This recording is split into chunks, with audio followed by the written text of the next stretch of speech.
இதெல்லாம் நம்ம சொசைட்டில என்னைக்குமே ஒரு பிரச்சனையாவே பார்த்ததில்ல. அதையும் தாண்டி ஒரு சில நேரங்கள்ல நம்ம மனசு விட்டு ஏதாவது ஒரு சில வார்த்தைகள விட்டுட்டோம்னா, நம்மள சுத்தி இருக்கவங்க பெரும்பாலானவங்க அதுக்கு எப்படி ரெஸ்பாண்ட் பண்ணுவாங்கன்னு சொன்னா, "ச்சே இதெல்லாம் ஒரு பிரச்சனையா யோசிச்சுக்கிட்டு இருக்கியா? இதெல்லாம் எல்லா வாழ்க்கையிலும் நடக்கிறது தான்டா. அத கடந்து போ பழகிக்கோ" அப்படின்னு சொல்லுவாங்க. ஆனா அத கோ த்ரூ பண்றவங்களுக்கு மட்டும் தான் தெரியும். இந்த மனக்கசப்பெல்லாம் பெரும்பாலும் யார்கிட்டயும் ஷேர் பண்ண முடியாம தன் உள்ளுக்குள்ளேயே வச்சுக்கிட்டு எல்லாத்தையுமே டாலரேட் பண்ணிக்கிட்டு கோ த்ரூ பண்றாங்கன்னு அவங்கவங்களுக்கு மட்டும் தான் தெரியும். நான் என்னத்த பத்தி பேசுறேன்னா, பெரும்பாலான மிடில் கிளாஸ் குடும்பத்துல இருக்க மூத்த புள்ளைங்க அவங்களோட கரியர, அவங்களுக்கு புடிச்ச விஷயங்கள் எல்லாத்தையுமே விட்டுட்டு, குடும்ப பாரத்த சுமந்துகிட்டு, எவ்வளோ நாள் இது பின்னுக்கு ஓடிக்கிட்டு இருந்தாங்க, ஓடிக்கிட்டு இன்னைக்கும் இருக்காங்க அப்படிங்கிறத பத்தி தான். அந்த மூத்த புள்ளைங்க அந்த சிச்சுவேஷன்ல யாரும் சொல்லி அத எடுத்துக்கிறது இல்ல. தானா முன் வந்து அந்த ஒரு சில விஷயங்களுக்குள்ள ஆட்டோமேட்டிக்கா இறங்கிருவாங்க. இது எங்க ஆரம்பிக்குதுன்னா, சின்ன வயசுல இருந்தே ஆரம்பிச்சிரும். சின்ன வயசுல ஸ்கூல் போகும்போதும் சரி, இல்லாட்டி நம்மள சுத்தி இருக்கவங்க நம்மளோட விளையாடுற பசங்களா இருக்கட்டுமே சரி, பெரும்பாலான பேரண்ட்ஸ் வந்து அவங்களுக்கு தேவையான எல்லாத்தையுமே வாங்கி குடுத்துருவாங்க. ஸ்கூலுக்கு படிப்புக்கு தேவையான விஷயமா இருக்கட்டும், விளையாட்டு சாமானா இருக்கட்டும், இல்லன்னா நல்ல நாள் பிற நாளைக்கு தேவையான புது துணியா இருக்கட்டும், புது பலகாரம் செய்றதா இருக்கட்டும். ஏன் பெரும்பாலான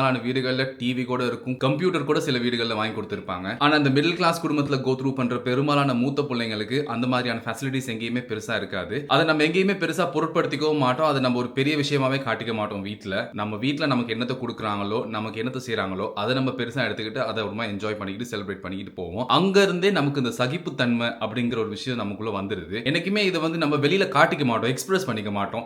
அம்மா எனக்கு இது வாங்கி குடுங்கம்மா. அப்பா எனக்கு அது புடிச்சிருக்கு. அவனுக்கு வாங்கி குடுத்துருக்காங்க. எனக்கும் அந்த மாரி வாங்கி குடுங்க.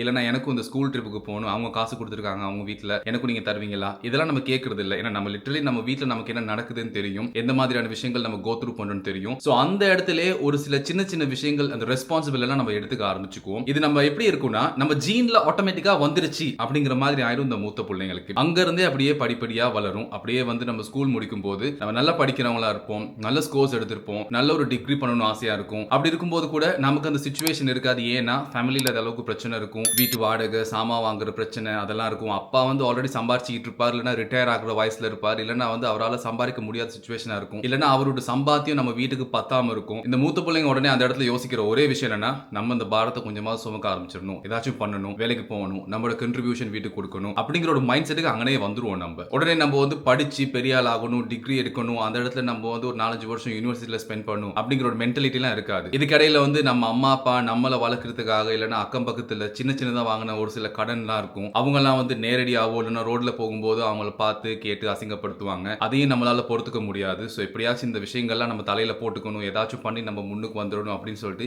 ஏதாவது ஒரு வேலைக்கு போயிடணும். ஒரு சம்பளத்தை பார்த்துடணும் அப்படிங்கிற ஒரு மென்டாலிட்டில நிறைய மூத்த பிள்ளைங்க நிறைய டேலண்ட் இருந்தும் ஸ்கில்ஸ் இருந்தும் நார்மலா படிச்சிருந்தா நல்ல நிலைமைக்கு போயிருந்திருக்கலாங்கிற சிச்சுவேஷன் இருந்தாலுமே கூட இந்த மாதிரி ஃபேமிலி பேக்ரவுண்ட் இருக்கனால வேற ஆப்ஷன் இல்லாம நம்ம வந்து வேலைக்கு போறோம். ஒரு சாதாரண ஒரு சம்பளத்துக்காக அன்னைக்கு இருக்க நம்ம பிரச்சனையை சால்வ் பண்றதுக்காக சின்னதா ஆரம்பிக்கிற ஒரு விஷயம் அது அப்படியே கடைசி வரைக்கும் கண்டினியூ ஆகிட்டே இருக்கும். நமக்கு கீழே 2, 3 பசங்க இருப்பாங்க. ஸ்பெஷலி பொம்பளை பிள்ளைங்க நான் நிறைய பேர் பார்த்திருக்கேன். அந்த பொம்பளை பிள்ளைங்க மூத்த பிள்ளைகளா இருக்கும்போது அவங்களுக்கு கீழே 4, 5 பொம்பளை பிள்ளைங்க இருப்பாங்க. சோ அந்த பொம்பளை பிள்ளை எப்படின்னா வந்து எல்லாத்துக்குமே காட் மதர் மாதிரி ஆயிருவாங்க. அந்த ரெஸ்பான்சிபிள் பெருசா இருக்கும். அந்த பசங்களை படிக்க வைக்க வேண்டி இருக்கும். அந்த பசங்களை நாளைக்கு நல்ல இடத்துல செட்டில் பண்ணணும். இந்த பிரச்சனை எல்லாத்தையுமே நம்ம மண்டையில நம்ம போட்டுக்குவோம். பேரண்ட்ஸ்க்கு இந்த விஷயங்கள்லாம் இருந்தாலுமே கூட நமக்கு தெரியும் அவங்களால இந்த ஒரு லிமிட்டுக்கு மேல பண்ண முடியாது. இவ்வளவுதான் அவங்களோட எக்ஸ்ட்ரீம். இதுக்கு மேல அவங்கள நம்ம எதுவுமே ஃபோர்ஸ் பண்றதோ எதுவுமே பண்ண முடியாது அப்படிங்கும்போது நமக்கும் சொல்ற அளவுக்கு பெருசா ப்ராப்பர்ட்டிஸோ பேங்க் பேலன்ஸோ அதெல்லாம் இல்ல அப்படிங்கும்போது நம்ம கண்டிப்பா தெரியும் நம்ம தான் இறங்கி ஆகணும்ட்டு. சோ அங்க இருந்தே வந்து இந்த மிடில் கிளாஸ்ல மூத்த பிள்ளைங்க எல்லா விஷயத்தையும் சாக்ரிஃபைஸ் பண்ண ஆரம்பிச்சிருவாங்க. எதுவுமே பெருசா யோசிக்கிறது இல்ல.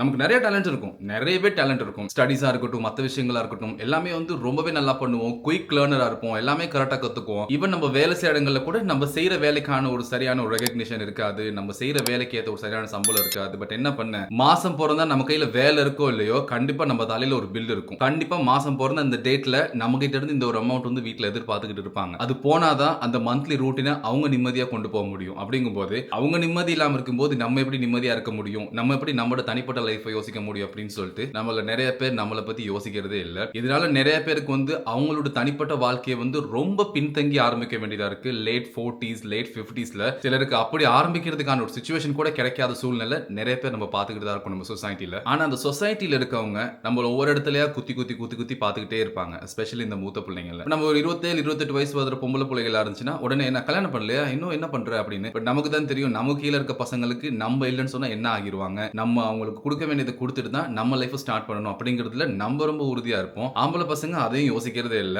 ஆனா சொசைட்டி ஒவ்வொரு டைம்லயும் நம்ம மேல ஒவ்வொரு புது புது பாரத்தையா போட்டுக்கிட்டே இருக்கும். ஒரு டைம்ல நம்ம சுத்தி இருக்கவங்க வந்து நம்மள கேள்வி கேட்க ஆரம்பிப்பாங்க. என்ன வீடு வாங்கலையா? எத்தனை வருஷமாச்சு? இவ்வளவு நாளைக்கு வாடகைக்கு இருக்கீங்க? என்ன பண்ண போறீங்க எவ்வளவு நாளைக்கு வாடகைக்கு இருந்து, உங்களுக்கு கீழே ஒரு பொம்பளை புள்ள இருக்குது, கல்யாணம் பண்ணி வைக்கணும், நகை நட்டுலாம் சேர்த்துட்டீங்களா, என்ன செய்ய போறீங்க அப்படின்னு அம்மா அப்பா பார்த்து கேள்வி கேட்பாங்க, நம்மள பார்த்து கேள்வி கேட்பாங்க. நம்ம தியாகம் பண்றதுக்காகவே தான் இந்த உலகத்துல பிறந்திருக்கோம் அப்படிங்கிற மாதிரியான ஒரு மைண்ட் செட் நமக்கு கொடுப்பாங்க. இன்னும் கொஞ்ச நேரத்துல கேட்பாங்க, இன்னும் அவன் கார் வாங்கிட்டான், அவன் ஃப்ரெண்டு அவன் கூட தான் படிச்சான், அங்க பாரு எப்படி இருக்கான், வெளிநாட்டுல போய் செட்டில் ஆயிட்டான், நல்லா சம்பாதிக்கிறான், வீட்டுல எல்லாத்தையும் பாத்துக்கிறான், வெளிநாட்டுக்கு எல்லாத்தையும் கூட்டு போனா நீ என்னங்கனே தான் இருக்கு, என்ன பண்ண போற, உன் லைஃப் நினைச்சா எனக்கு வருத்தமா இருக்கு அப்படிம்பாங்க. இன்னும் சிலர் வந்து நம்மளை பார்த்து ஏளனமா சிரிப்பாங்க. அதை விட பெட்டரான ஜாபுக்கு நம்ம நார்மலா படிச்சிருந்தா நல்லா போயிருப்போம் நமக்கு தெரிஞ்சும் நம்ம சிச்சுவேஷன்னால நம்ம அங்க பேசவும் முடியாம வார்த்தைகளை கொட்டவும் முடியாம நம்ம அதை அப்படியே கடந்து போய்கிட்டே இருப்போம். இந்த மாதிரி ஃபீலிங்ஸ் உள்ள பாட்டில் அப் பண்ணி வச்ச மூத்த பிள்ளைங்க நிறைய பேர் நம்ம சொசைட்டில இருக்காங்க. இதெல்லாம் யாருமே இன்னைக்கு ஒரு பிரச்சனையா பார்த்தது இல்லை. ஏன் அப்படின்னா வந்து நம்ம தமிழ் சொசைட்டில ஒருத்தர் மென்டலி என்ன கோ த்ரூ பண்றான், மென்டலி என்ன பிரஷர் அவன் ஹேண்டில் பண்றான் அப்படிங்கிறது வந்து என்னைக்குமே ஒரு பிரச்சனையா பார்த்ததே இல்லை. அவங்க அம்மா அப்பா செய்ய முடியாத டியூட்டியும் அவன் கண்டிப்பா செஞ்சு தான் ஆகணும், அந்த குடும்பத்தை அவன் பார்த்துக்க தான் ஆகணும்.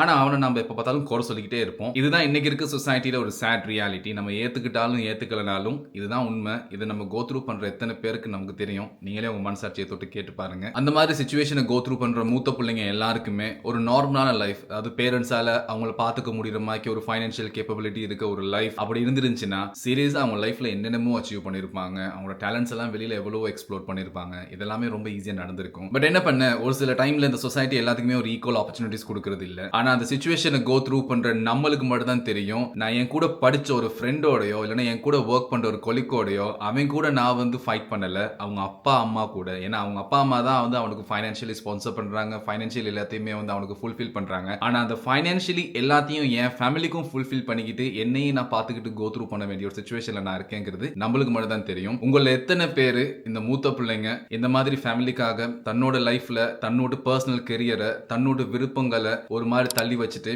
இந்த பாரங்களை எடுத்துட்டு சுமக்கிறத வந்து ஒரு மாதிரி சந்தோஷமா செய்றீங்க. இந்த மாதிரி நீங்களும் ஒரு மூத்த பிள்ளையா இருந்துச்சுன்னா இது கீழே கமெண்ட் பண்ணுங்க. நான் சொன்ன விஷயங்கள் இந்த சொசைட்டில எவ்வளவு தூரம் உண்மைக்கு உண்மையா இருக்குங்கிறதையும் உங்களோட கருத்தையும் இதுல கமெண்ட் பண்ணுங்க. இந்த வீடியோ பிடிச்சிருச்சுன்னா சப்ஸ்கிரைப் பண்ணுங்க. See you guys.